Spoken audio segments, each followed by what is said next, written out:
A dream beach house turns into a nightmare when a dead former owner warns me about an attic window that watches back.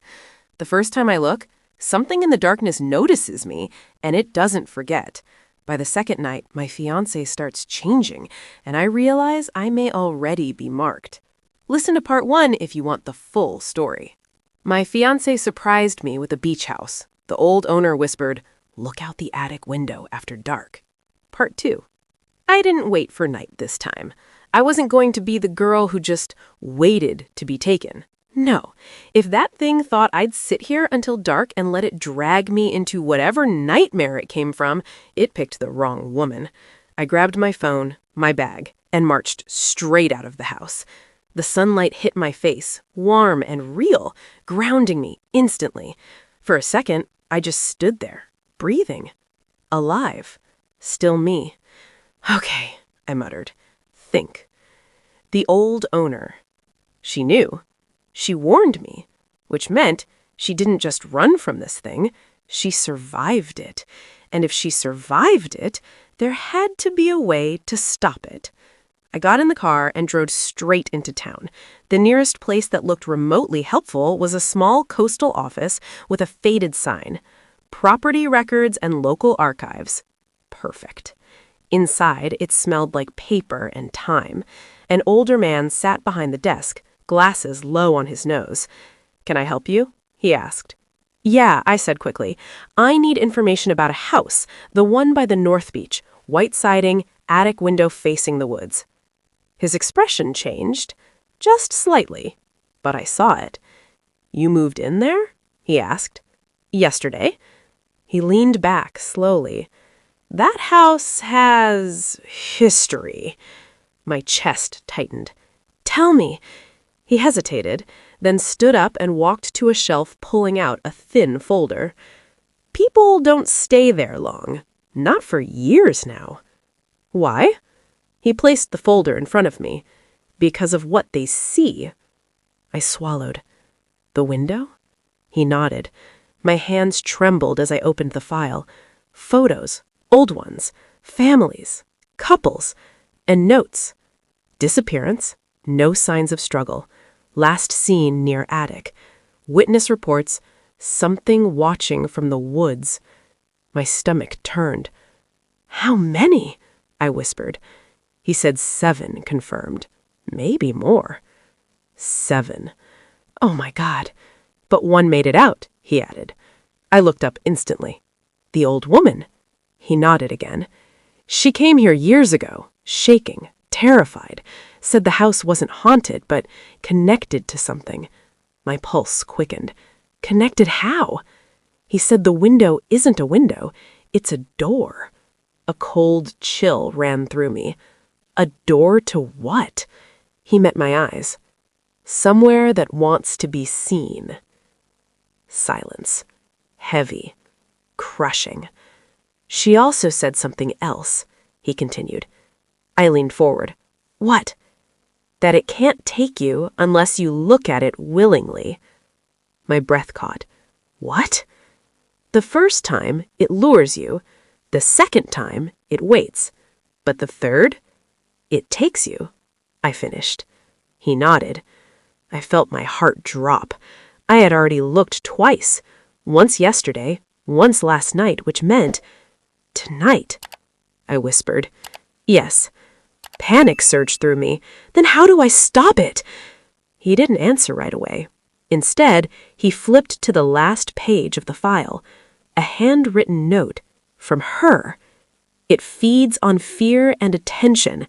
Break the connection, and it loses its hold." "That's all she left," he said. I frowned. "Break the connection? How?" He shrugged. "She never said." I stared at the page, my mind racing. Fear, attention, the window, the house.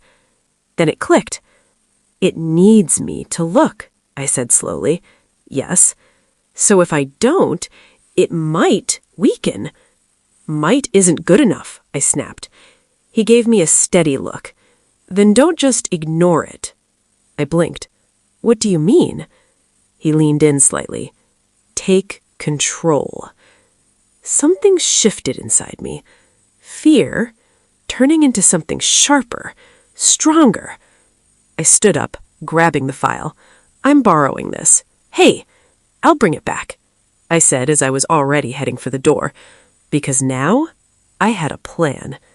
As I drove back to the house, one thought kept repeating in my head. It wants me to look, so tonight I'll make sure it's the last time it ever gets the chance. When I pulled into the driveway, the house looked the same. Quiet, still, waiting. But this time, I wasn't afraid of it. I was ready. And tonight, one of us was going to lose. I didn't waste a second. If tonight was my last chance, I wasn't going in unprepared. First, every light in the house, on. Every single one. I dragged lamps into the hallway, turned on porch lights, even pulled open all the curtains. If that thing thrived in darkness, I was going to drown it in light. Second, I blocked the attic stairs. Chairs, boxes, a small table, not because I thought it couldn't get through, but because I needed to make a choice before going up there. No more being pulled, no more losing control. If I went to that window again, it would be because I decided to. Third, I went through the file again. Every word, every detail. 7 people gone. All of them looked. All of them got closer each time. And none of them fought back. Except her, the old woman. She didn't leave instructions, but she survived, which meant one thing. She must have stopped looking. Not just physically, mentally. Emotionally. No fear, no attention, nothing for it to feed on. I sat on the couch, staring at the attic door. Okay, I whispered. That's the game. Don't react, don't engage, don't give it anything. Easy, right? Yeah, except for one problem. Daniel. I clenched my fists.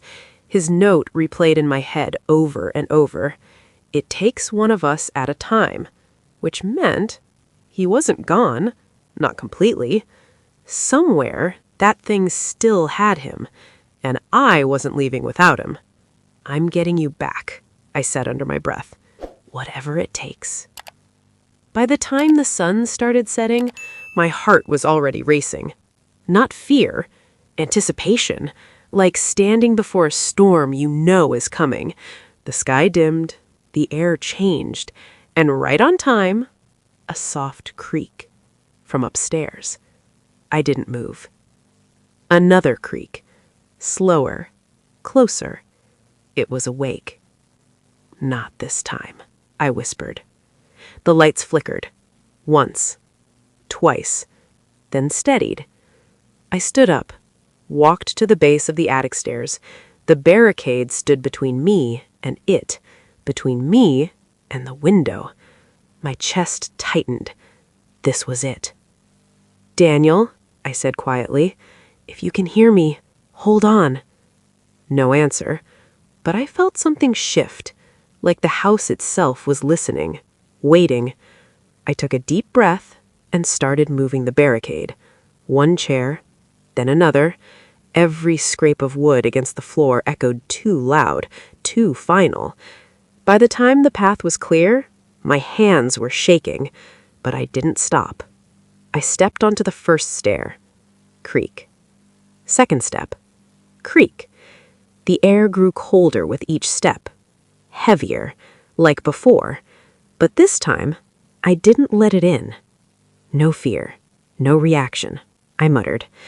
I reached the top. The attic door was closed. Last time, it opened on its own. This time, it was waiting for me. Good. I reached for the handle, paused, then smiled slightly. You want me to look? I whispered. Fine. I opened the door. Darkness spilled out. Thick, heavy, alive. The window glowed faintly at the far end, just like before, but I didn't look at it. Not yet. Instead, I stepped inside. Slow, steady. I know what you are, I said calmly. Silence. You feed on fear, on attention. A faint shift in the darkness, like something moving, watching. I kept my eyes forward. Not the window, anywhere but the window. You think I'm like the others, easy, curious, weak. The air grew colder. A low hum filled the space. And maybe I was, I admitted, the first time. Another step forward. But not anymore. Something whispered, faint, unclear, trying to pull me, trying to make me look. My eyes twitched toward the window. No, I forced them away. You don't get me, I said firmly. The whisper grew louder, sharper, angrier. Good, that meant it was working. You don't get my fear. You don't get my attention. Another step. I'm taking him back. That's when the whisper stopped. Completely. Silence. Deep. Wrong. And then a voice. Clear. Right behind me. Then look at me. I froze because I knew that voice. Daniel? I whispered. My heart cracked. Slowly, I started to turn. Would you trust that voice, or keep your eyes forward no matter what? Daniel? My whole body screamed at me to turn around, to look, to see him, but I didn't, because that's exactly what it wanted. I shut my eyes for a second, steadying my breath. No, I said quietly, that's not him. The voice behind me shifted. Please, it's me, it said again, perfectly mimicking him now, softer, hurt. Don't leave me here. My chest tightened so hard it almost broke me. That was Daniel's voice. Every detail, every emotion. But something was off. Something small. Daniel never begged. Not like that. You're getting better, I said, forcing calm into my voice, but not good enough. Silence. Then, a low, distorted laugh. The temperature dropped instantly. Smart, it said. Gone was Daniel's voice. Now it sounded like everything at once. Layered. Wrong. You learned. I adapted, I shot back. I still hadn't turned around, still hadn't looked at the window. That's new, it said.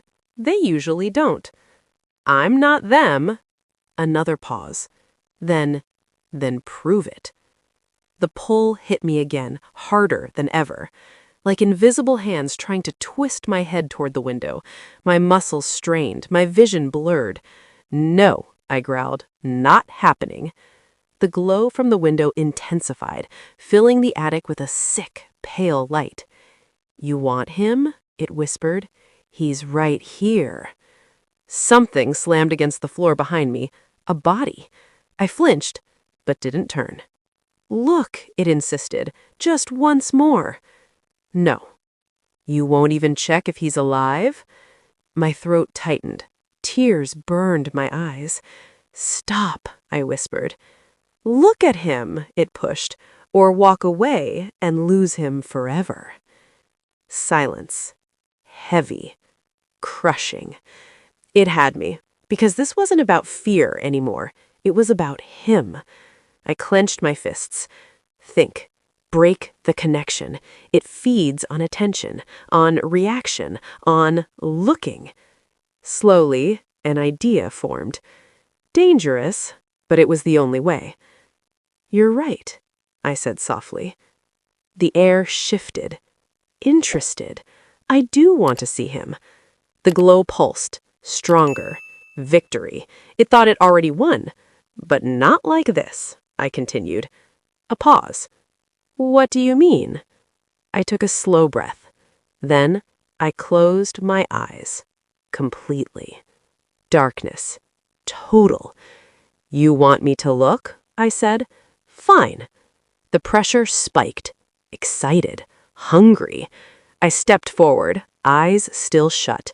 "I'll look," I said calmly, "but you don't get to watch me do it."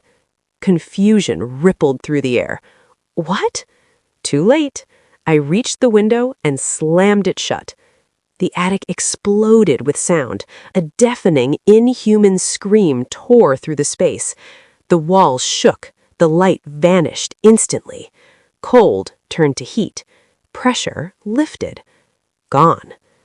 I staggered back, gasping. The silence that followed was real. No whispers, no pull, nothing. Slowly, I opened my eyes. The attic looked normal, dusty, still, empty.